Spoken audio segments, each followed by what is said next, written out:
আর এই ফ্রিজে কি হয়েছে, আমরা যেটা প্রবলেম পেয়েছিলাম সেটা হচ্ছে কুলিং কয়েলে প্রচুর অয়েল জমেছিল, তাই তো? মানে অয়েল চোকিং তাই তো? আচ্ছা আমরা প্রথমে কি করলাম, এটাকে ফ্ল্যাশিং করলাম, নাইট্রোজেন প্রেসারের সাহায্যে আমরা এটা কি করেছি, ফ্ল্যাশিং করেছি। ফ্ল্যাশিং করে তারপরে কি করেছি, এটা ভ্যাকুয়াম করে গ্যাস স্টার্ট করেছি। এখন গ্যাস স্টার্ট করা হচ্ছে, তাই তো? আচ্ছা এখন অ্যাম্পিয়ার কত নিচ্ছে?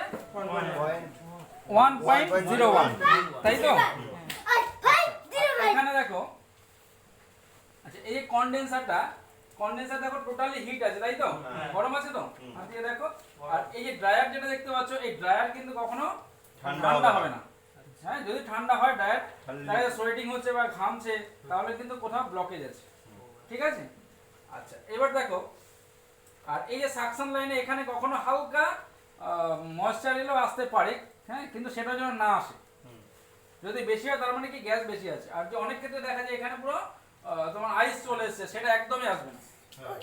বুঝতে পেরেছো? আইস আসার হ্যাঁ, গ্যাস বেশি দেওয়া গেছে, তখন গ্যাস বার করতে হবে। ঠিক আছে, বুঝতে পেরেছো? আজকে এবার আমরা কি করবো, যখন ফাইনাল দেখবো -10 চলে আসবে, -10 ডিগ্রি সেন্টিগ্রেড, তখন আমরা কি করবো, এটাকে এখান থেকে পিঞ্চ করে তারপরে কি কেটে আর ঠিক আছে, শিখতে পেরেছো তো? এখানে একটু জল আসছে, এটা তো আমরা এখান থেকে গ্যাস গ্যাস